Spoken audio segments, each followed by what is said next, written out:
챕터 14. 그들은 어떻게 나쁜 습관을 버리는가?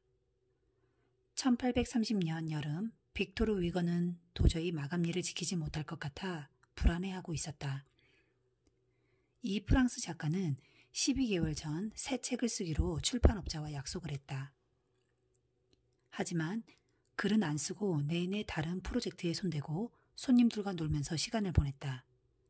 시간은 흐르고 흘러 결국 출판업자는 6개월 안에 마감을 해달라고 서신을 보내왔다. 위고는 1831년 2월까지 책을 끝내야 했다. 그는 일을 미루지 않기 위해 희한한 계획 하나를 세웠다. 옷을 몽땅 모아서 조수에게 주고 큰 옷장 안에 넣어 문을 잠가버리라고 한 것이다. 그에게는 커다란 숄 하나 외에 입을 옷은 하나도 남지 않았다. 바깥에 입고 나갈 옷이 없어지자 그는 1830년의 가을과 겨울 동안 계속 연구하고 맹렬하게 글을 쓸 수 있었다. 1831년 1월 14일 노트르담의 꼽추는 당초 마감일보다 2주나 먼저 세상에 나왔다. 때로 성공은 좋은 습관을 쉽게 만드는 것보다 나쁜 습관을 어렵게 만드는 것의 영향을 더 받곤 한다. 이는 세 번째 행동 변화 법칙을 반대로 뒤집은 것이다. 바로 하기 어렵게 만들어라다. 세워놓은 계획을 따르기가 어렵다면 빅토르 위고의 이야기를 떠올려 나쁜 습관을 하기 어렵게 만들어보라. 심리학자들은 이를 이행장치라고 부른다. 이행장치는 현재 시점의 미래의 행동을 통제하는 선택을 하는 것이다. 미래 행동을 확실히 할 수 있도록 만드는 방법으로 우리를 좋은 습관에 묶어두고 나쁜 습관을 하지 못하게 억제한다. 빅토르 위고는 옷을 치워버리고 나서야 글쓰기에 집중할 수 있었는데 이것이 그에겐 이행장치였다. 이행장치를 만드는 방법은 많다.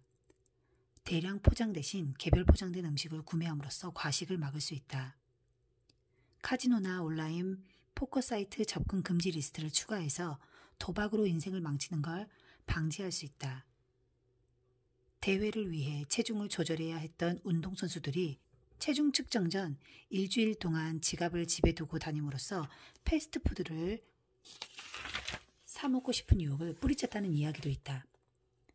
다른 예로 내 친구이자 동료인 습관 전문가 니르 이알은 인터넷 라우터와 전원선 사이를 연결하는 어댑터인 전원 차단기를 구입한 적이 있다.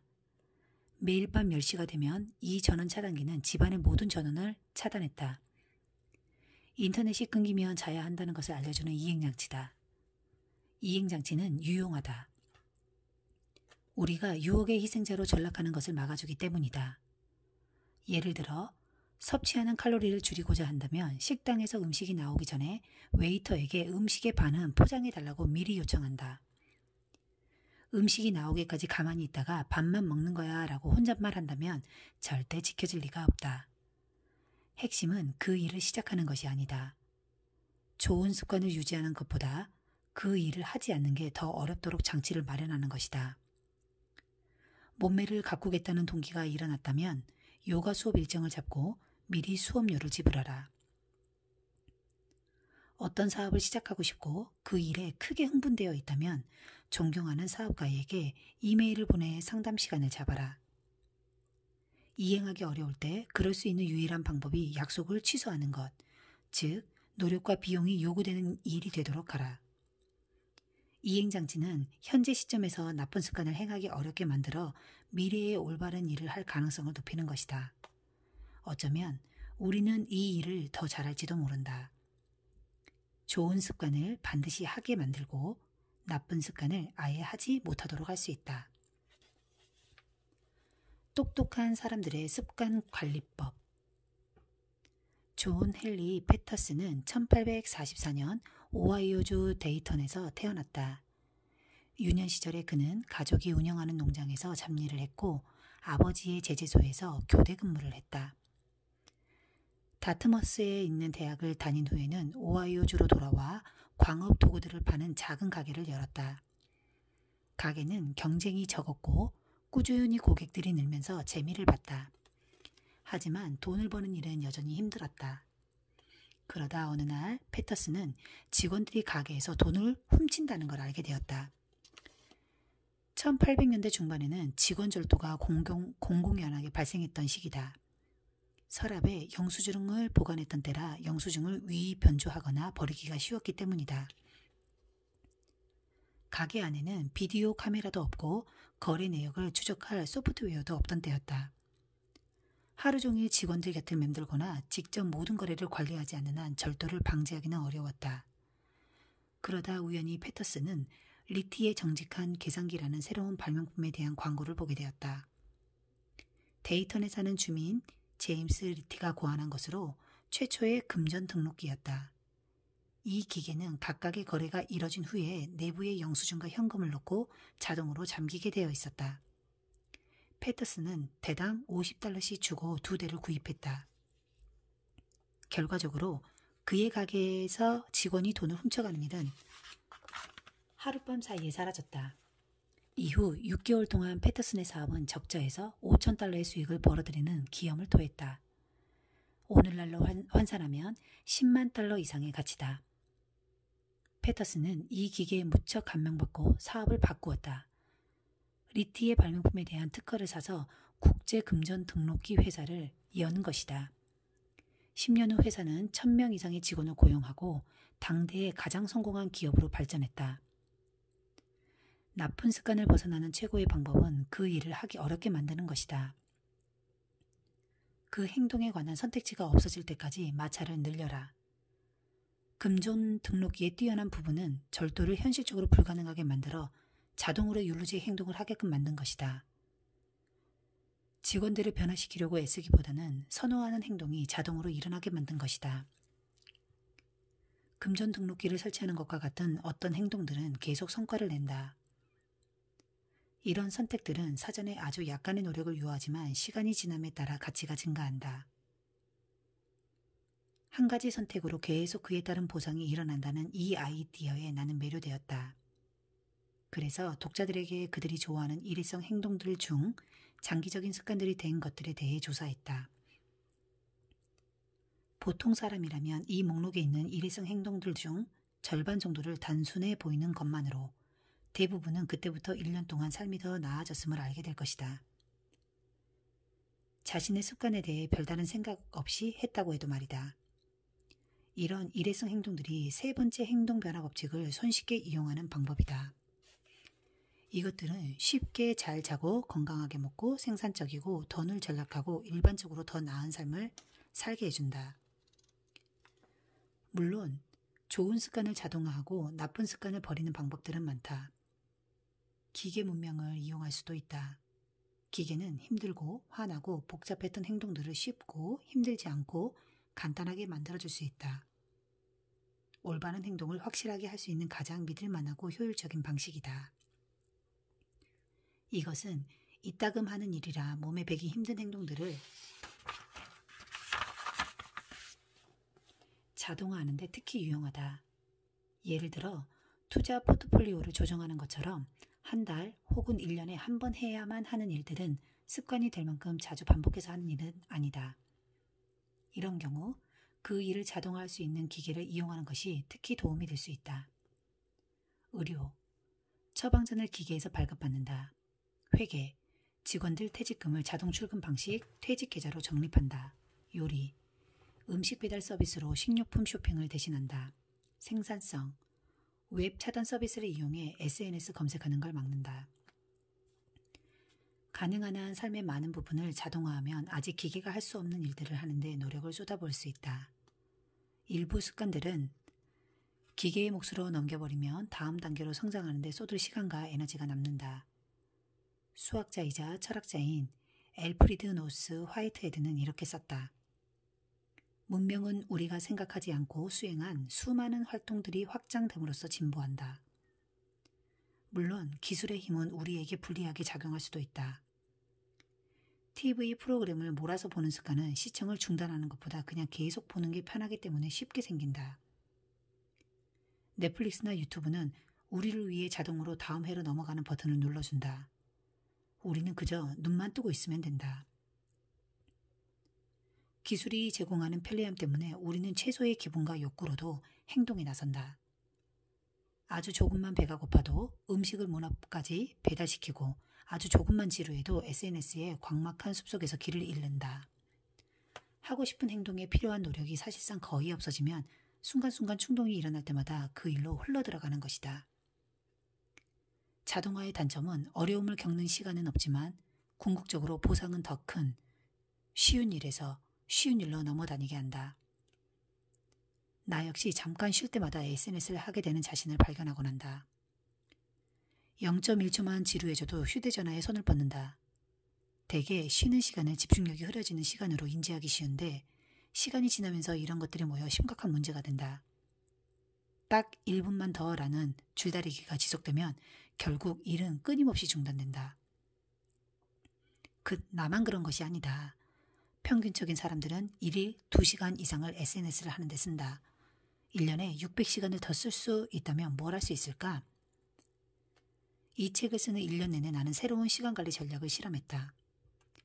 매주 월요일에 내 어시스턴트인 내 SNS 계정들의 비밀번호들을 리셋해서 나를 각종 기기에서 로그아웃 시켰다. 한 주 내내 나는 방해받지 않고 일할 수 있었다. 금요일이 되면 어시스턴트가 새로운 비밀번호를 보내주었다.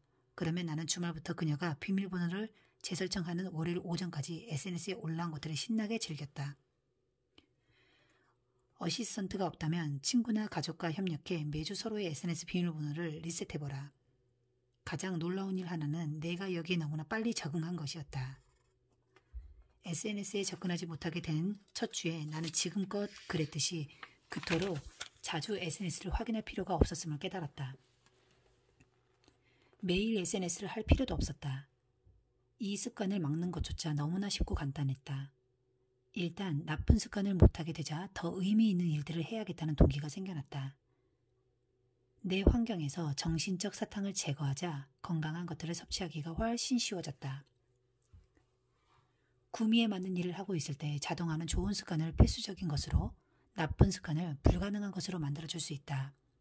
이것은 순간순간 발현되는 의지력에 의존하지 않고 미래에 어떤 행동을 할지 확실하게 만들어주는 궁극적인 방법이다.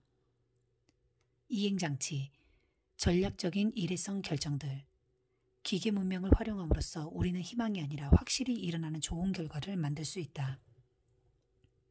서머리, 세 번째 행동 변화 법칙을 반대로 뒤집으면 하기 어렵게 만들어라다. 이행장치는 미래에 더 나은 행동을 반드시 일어나게 하는 현재의 선택이다. 미래의 행동을 반드시 일어나게 하는 궁극적인 방식은 습관을 자동화하는 것이다. 더 좋은 매트리스를 구입하거나 자동 출금 적금 계좌에 가입하는 등 일회성 선택들은 하나의 행동이지만 미래의 습관을 자동화하고 시간이 지남에 따라 더 큰 보상을 가져온다. 습관을 자동화하는 기계적 장치들은 올바른 행동이 일어나도록 해주는 믿을만하고 효율적인 수단이다.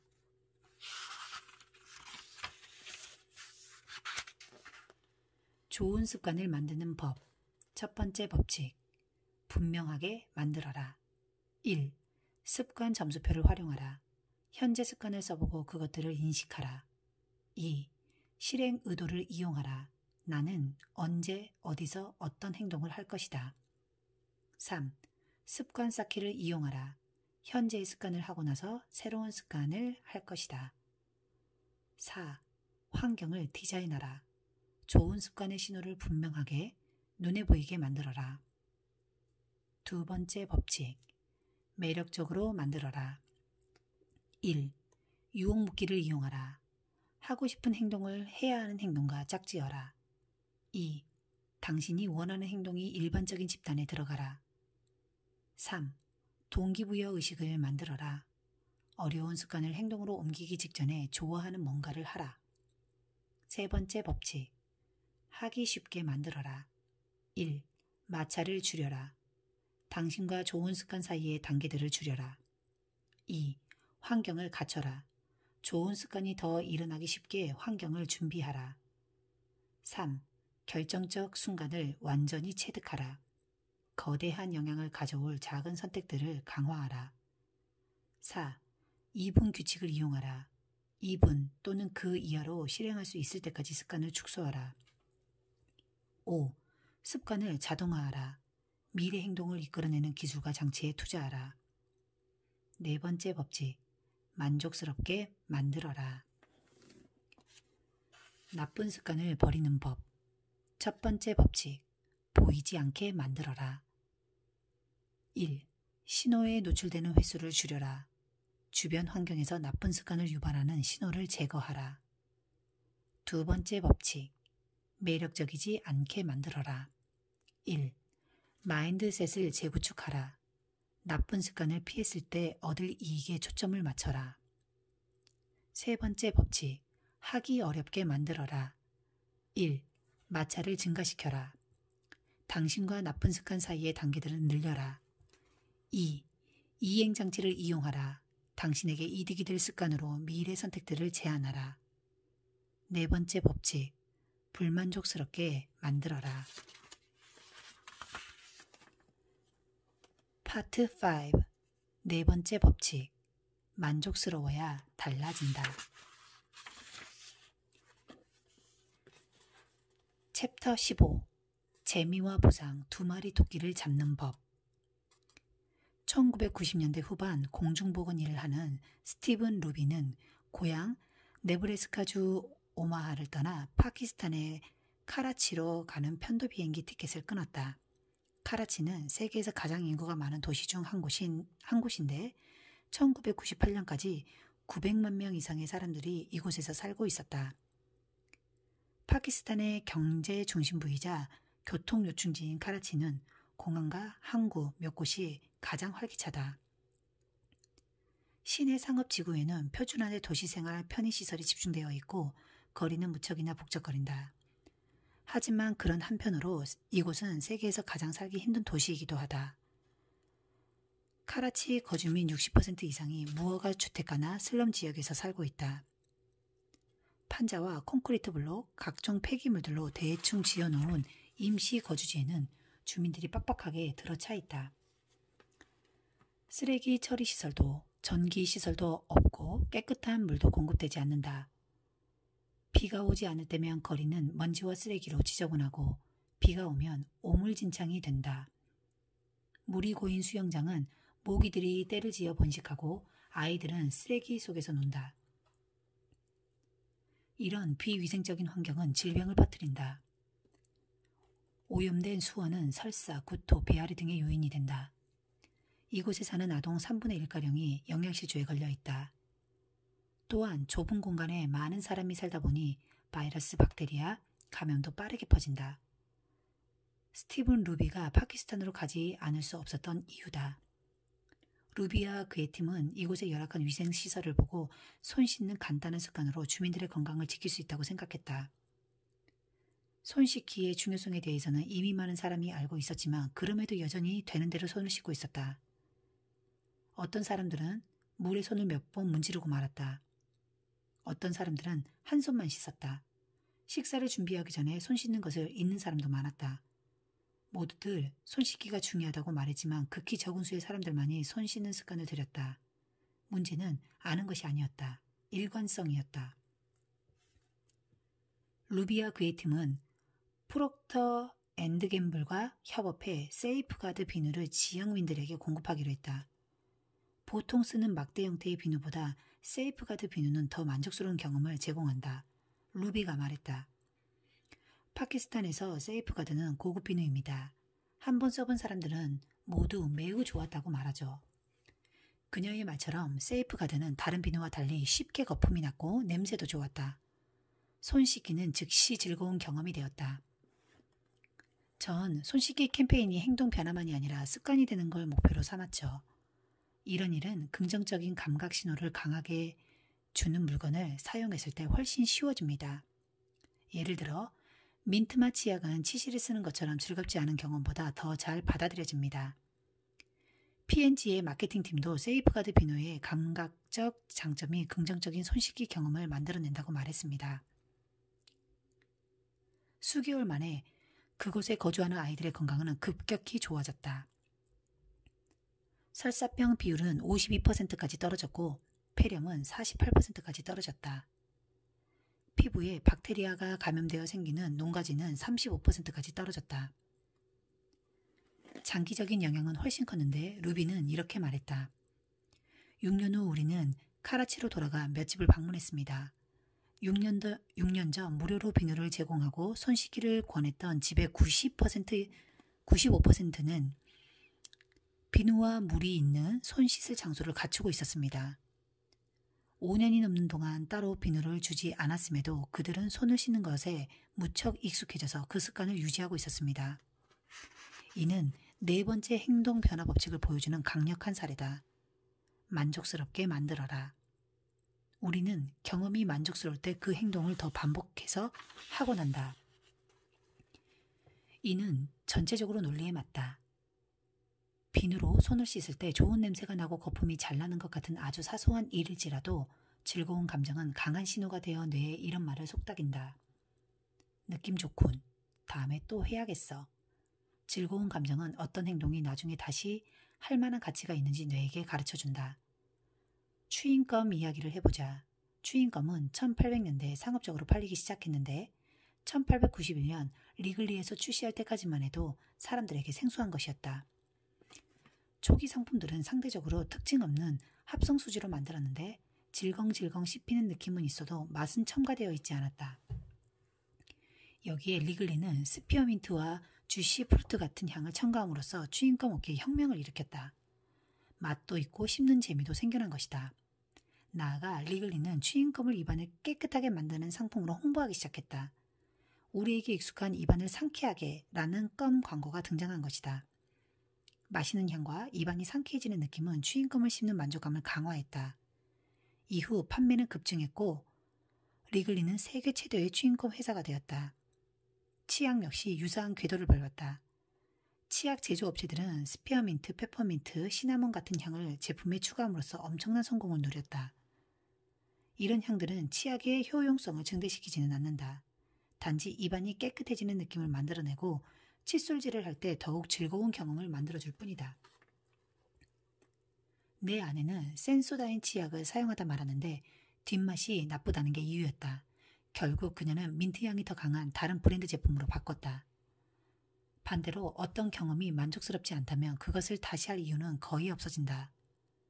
조사 과정에서 나는 한 여성의 이야기를 듣게 되었는데 그녀에겐 상대방을 미치게 만들 정도로 자기도취에 빠진 친척이 있었다. 이 자기중심주의자와 시간을 덜 보내기 위해 그녀는 그가 옆에 있을 때면 가급적 따분하고 지루하게 행동했다. 몇 차례 그렇게 행동하자 그 친척은 그녀를 피하기 시작했다. 그녀가 무척이나 재미없는 사람이라고 인식했기 때문이다. 이런 이야기들은 행동 변화의 가장 기본이 되는 법칙에 관한 증거다. 보상을 주는 것은 반복한다. 힘든 것은 피한다. 미래에 무엇을 할지는 과거의 보상을 받았거나 힘들었던 것에 영향을 받는다. 긍정적인 감정들은 습관을 만드는 반면 부정적인 감정들은 습관을 파괴한다. 분명하게 만들어라. 매력적으로 만들어라. 하기 쉽게 만들어라. 이 세 가지 행동 변화 법칙들은 지금 이 순간 어떤 행동을 시도하도록 고무한다. 그러나 네 번째 법칙인 만족스럽게 만들어라는 다음에 어떤 행동을 반복하도록 고무하는 것이다. 이로써 습관의 순환고리가 완성된다. 하지만 여기에도 함정이 있다. 우리는 단순히 만족감을 추구하는 게 아니라 즉시적 만족감을 추구하기 때문이다. 눈앞의 만족이 우선인 사람들. 당신이 기린이든 코끼리든 사자든 아프리카 평원을 배회하는 동물이 되었다고 상상해보자. 우리가 하는 결정 대부분은 즉시적인 영향력을 갖는다. 우리는 늘 무엇을 먹고 어디서 잠을 자고 포식자를 어떻게 피해야 하는지 생각한다. 계속해서 현재 또는 가까운 미래에 집중한다. 과학자들은 이런 곳을 즉시적 보상 환경이라고 부른다. 우리가 한 행동은 즉시 분명해지고 곧바로 결과를 가져오기 때문이다. 이제 인간으로 돌아와 보자.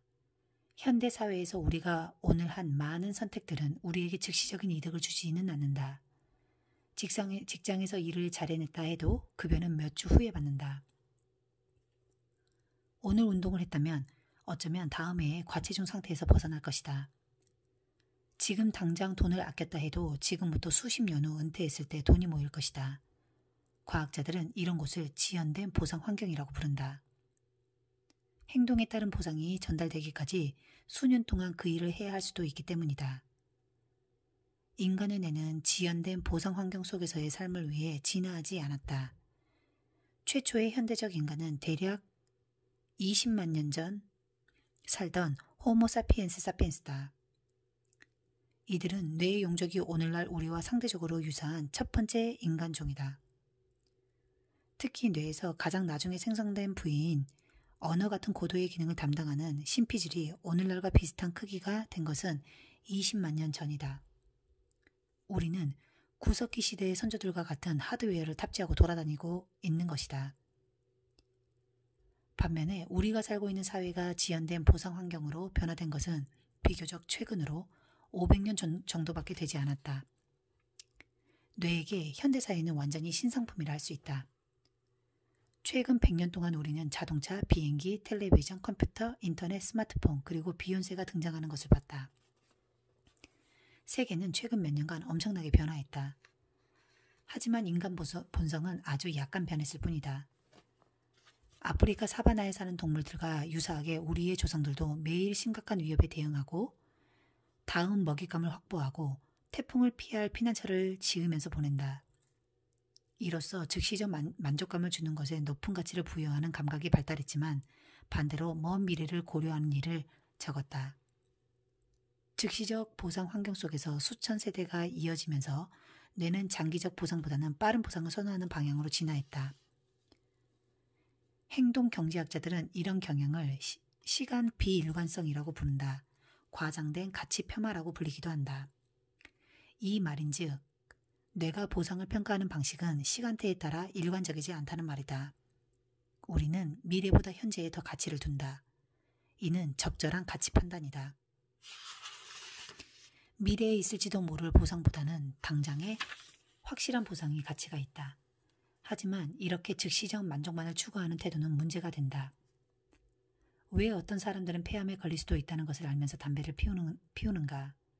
왜 살이 찔 것을 알면서 과식을 하는가? 왜 성접촉으로 전염병에 걸릴 수 있는 걸 알면서 완전하지 못한 성관계를 하는가? 뇌가 보상의 우선순위를 매기는 방식을 이해하면 그 답은 명확해진다. 나쁜 습관은 보상이 즉시적인 반면 결과는 나중에 발생한다. 흡연은 10년 동안 나를 서서히 죽이고 있지만 당장 스트레스를 줄여주고 니코틴에 대한 열망을 경감시킨다. 과식은 장기적으로는 해롭지만 순간적으로는 맛이 있다. 안전하든 그렇지 않든 성관계는 즉시적인 쾌락을 제공한다. 질병이나 감염 여부는 며칠, 몇 주, 심지어 몇 년 동안 나타나지 않는다. 모든 습관이 시간에 따라 다양한 결과들을 만들어낸다. 불행하게도 이런 결과들은 종종 일렬로 오지 않는다. 나쁜 습관은 대개 즉시 좋은 기분을 느끼는데 궁극적으로는 나쁜 기분을 느끼게 된다. 좋은 습관은 이와 반대다. 당장은 즐겁지 않지만 궁극적으로는 좋은 기분을 느낀다. 프랑스 경제학자 프레데리크 바스티아는 이 문제를 명확하게 설명한다. 당장의 결과가 편리하고 좋을 때 대개 나중의 결과는 처참하거나 그에 준하는 일들이 일어난다. 종종 어떤 습관의 첫 과실이 달콤할수록 나중의 과일은 쓰기 마련이다. 다른 식으로 말하면 좋은 습관의 비용은 현재에 치르며 나쁜 습관의 비용은 미래에 치른다. 내가 현재를 우선순위에 두는 경향이 있기 때문에 좋은 의도만으로는 충분하지 않다. 살을 빼야지, 책을 써야지, 언어를 배워야지 같은 계획을 세울 때 실상 우리는 미래의 자신을 위한 계획을 세우고 있는 것이다. 또 어떤 삶을 살고 싶은지 상상하면 장기적 이득을 주는 행동에서 가치를 찾게 된다. 하지만 결정의 순간이 왔을 때 대개는 즉시적 만족감을 주는 것에 압도된다. 더 건강하거나 부유하거나 행복한 미래의 나를 위한 선택을 하지 않는다. 배부르고 맘대로 하고 노는 것을 원하는 현재의 나를 위한 선택을 한다. 행동에서 얻을 수 있는 즐거움이 즉시적일수록 장기적인 목적을 따를지 말지 더욱 의심하게 된다. 뇌는 당장의 위협처럼 보이는 것들을 과대평가하지만 실제로 그런 일이 일어날 가능성은 거의 없다. 내가 탄 비행기가 난기류에 충돌하는 일, 집에 혼자 있을 때 도둑이 침입하는 일, 네가탄퍼스를 테러리스트가 날려버리는 일 같은 것 말이다. 반면 뇌는 실제로 일어날 가능성이 높은 미래의 위협이 현재 조금씩 나타나고 있는 것은 과소평가한다. 건강하지 못한 음식을 먹음으로써 지방이 지속적으로 축적된다거나 계속 책상에 앉아 있음으로써 근육이 점차적으로 줄어드는 것, 정리정돈을 하지 않았을 때 서서히 잡동사니가 쌓여가는 것 같은 일 말이다. 뇌가 어떤 행동은 반복하고 어떤 행동은 피할지 결정하는 방식을 이해했다면 이제 행동 변화의 가장 기초 법칙을 업데이트해보자. 즉시적인 보상을 주는 것은 반복한다. 즉시적인 어려움을 주는 것은 피한다. 우리가 즉시적 만족감을 선호한다는 사실은 성공에 관한 중요한 진실을 보여준다. 대부분의 사람들은 하루 종일 빠른 만족감을 안겨주는 것들을 쫓으면서 시간을 보낸다. 사람들이 덜 지나간 길은 만족감이 지연되는 곳이다. 그럼에도 기꺼이 보상을 기다린다면 덜 경쟁하고 종종 더 큰 보상을 얻기도 한다. 최근 연구들 역시 이를 증명한다. 지연된 만족감을 선택하는 사람들은 SAT에서 고득점을 얻고 마약 접근 수준이 낮으며 비만 가능성이 낮고 스트레스를 더 잘 다루고 사교적 기술이 더 뛰어나다. 주변에서 이런 모습들을 우리는 익히 봐왔다. 텔레비전을 보는 걸 미루고 숙제를 마친다면 대개 더 많은 것을 습득하고 성적이 오른다. 가게에서 디저트와 과자를 사지 않으면 집에 왔을 때 더 건강한 음식을 먹게 된다. 거의 모든 분야에서 성공은 지연된 보상을 선호하고 즉시적인 보상을 무시할 것을 요한다. 여기에 문제가 있다. 사람들은 지연된 보상을 택해야 하는 것을 알고 있다. 우리는 좋은 습관에서 오는 이득을 바란다. 건강해지고 생산적이고 평화롭게 지내길 원한다. 하지만 이런 선택들은 결정적 순간이 오면 마음에서 가장 윗자리를 차지하는 법이 거의 없다. 우리는 본능의 씨앗들의 반기를 들지 못하며 그것들과 함께 나아가야 한다. 가장 최선의 방법은 장기적으로 보상을 주는 습관에는 즉시적인 기쁨의 조각들을 덧붙이고 그렇지 않은 습관에는 고통의 조각들을 덧붙이는 것이다. 아주 작은 보상의 힘. 습관을 계속 유지하기 위해서는 성공했다는 느낌을 필수적으로 받아야 한다. 비록 아주 사소한 방식일지라도 말이다. 성공했다고 느끼는 것은 습관이 성과를 냈고 그 일이 노력할 만한 가치가 있다는 신호이기 때문이다. 사실 좋은 습관이 주는 보상은 습관 그 자체다. 하지만 현실 세계에서 좋은 습관은 뭔가 얻는 게 있어야만 가치가 있다고 여겨진다. 처음에 그것은 만족감 그 자체다. 체육관에 몇 번 간다고 해서 더 튼튼해지거나 건강해지거나 더 빨리 달릴 수 있게 되진 않는다. 최소 현저히 느낄 만한 수준은 아니다. 몇 달이 지나 살이 몇 킬로그램 빠지고 팔뚝이 두꺼워지면 그때는 운동 목적 그 자체만으로도 습관을 지속할 수 있지만 초기에는 그 상태를 유지할 이유가 필요하다. 즉시적인 보상이 근본적이라는 건 이런 이유에서다. 지연된 보상은 보이지 않는 곳에서 축적되는 반면 즉시적인 보상은 흥분을 유지시킨다. 우리는 모든 일이 즉시적인 보상이 있으면서도 결과가 만족스럽길 바란다. 어떤 일을 진행할 때 가장 사람들의 기억에 남는 것은 결국 결과이기 때문이다. 강화는 이를 위한 최선의 접근법이다. 이는 습관과 즉시적인 보상을 한데 묶어 만족감과 결과라는 두 마리 토끼를 모두 잡게 한다. 앞에서 다뤘던 습관는 습관과 즉시적인 신호를 묶는 것으로 시작할 때 그 신호가 더욱 분명하게 드러나도록 만든다. 강화는 습관과 즉시적인 보상을 묶는 것으로 그 일을 마쳤을 때 만족감을 느끼게 해준다. 즉시적인 강화는 우리가 그만두고 싶은 행동들, 즉 습관 회피와 관련될 때 특히 유용할 수 있다.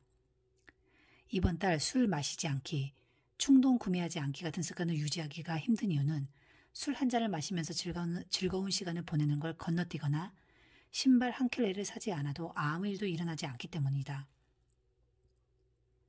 성공적으로 자신의 결심을 지켰더라도 첫 술에 만족감을 느끼기는 어렵다. 유혹에 저항하는 것이 우리에게 더 큰 만족감을 주지 못하기 때문이다. 한 가지 해결책은 이런 상황을 완전히 뒤집어 생각하는 것이다. 회피를 눈에 보이게 만드는 것이다. 예금 계좌를 개설하고 거기에 가죽 재킷 살돈 같은 목록을 적어둔다. 그리고 구매를 하지 않으면 그 돈을 저축 통장으로 옮긴다. 아침에 카페라떼 한 잔을 건너뛰면 $5가 저축된다. 넷플릭스 한 달 결제를 건너뛰면 $10 이상이 통장으로 들어간다. 자신을 위한 보상 정책을 만드는 것이다. 가죽 재킷을 위해 돈을 절약하고 있는 자신을 보는 것은 지연된 보상을 즉시적인 보상처럼 보이게 한다. 아무것도 하지 않아도 만족스럽다. 나의 독자 중 한 사람과 내 아내는 이와 비슷한 장치를 마련했다. 두 사람은 너무 자주 외식하지 않겠다고 결심했고 그와 동시에 요리를 더 많이 하기 시작했다. 저축통장에는 유럽 여행 갈 돈이라고 이름을 붙였다. 외식을 건너뛰면 계좌에 $50를 넣었다. 그해 말이 되자 휴가 갈 돈이 모였다. 자신의 정체성과 갈등을 일으키는 것보다 그것에 부합하는 단기적 보상을 마련하는 것이 중요하다. 살을 빼려고 하거나 책을 더 많이 읽으려고 한다면 새 재킷을 사는 것은 괜찮다. 하지만 예산을 만들고 돈을 모으려고 할 때는 그렇지 않다. 자유로움을 느끼고 재정적 독립을 원한다면 걷기 운동을 하러 가는 건 자신에게 주는 보상의 좋은 예다.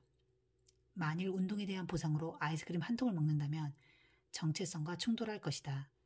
그러나 보상으로 마사지를 받는다면 뭔가 고급스러운 느낌도 들고 자기 몸을 살피는 계기도 된다. 이런 단기적 보상은 건강한 사람이 된다는 장기적 목표와 일치한다. 그리하여 기분이 더 나아지고 에너지가 넘치고 스트레스를 줄인다는 내재적 보상의 효과가 나타나기 시작하면 우리는 2차적인 보상을 덜 고려하기 시작한다. 정체성은 그 자체로 강화인자가 된다. 우리는 어떤 일이 자기 정체성에 부합하고 기분이 좋아지기 때문에 그 일을 한다. 습관이 삶의 일부가 될수록 자기 격려와 채찍질은 덜 필요하다. 보상은 습관을 시작하게 하고 정체성은 습관을 지속하게 한다. 장기적 보상은 얻을 때까지 기다려야 하지만 즉시적인 강화는 단기간의 동기를 유지하도록 돕는다. 요약하면 습관을 유지하기 위해서는 이 일이 즐거워야 한다. 향기가 좋은 비누, $50가 통장에 입금되는 걸 보는 일 등 간단하고 사소한 강화 장치들은 습관을 즐겁게 만드는 즉각적 만족감을 제공한다. 그리고 습관이 즐거워질 때 변화가 쉬워진다. 서머리. 네 번째 행동 변화 법칙은 만족스럽게 만들어라다. 경험이 만족스러우면 그 행동을 반복하는 경향이 커진다. 인간의 뇌는 지연된 보상보다 즉시적인 보상에 우선순위를 부여하는 방향으로 진화했다. 행동 변화의 가장 기본 법칙은 이렇다. 즉시적인 보상이 있는 행동은 반복된다. 즉시적인 어려움이 있는 행동은 잘 하지 않게 된다. 습관을 유지하려면 즉각적으로 성공했다는 느낌이 필요하다. 아주 사소한 방식이라 할지라도 말이다. 분명하게 만들어라. 매력적으로 만들어라. 하기 쉽게 만들어라. 이 세 가지 행동 변화 법칙은 지금 이 순간 행동을 시도할 가능성을 높인다. 그런데 네 번째 행동 변화 법칙인 만족스럽게 만들어라는 나중에 행동이 반복될 가능성을 높인다.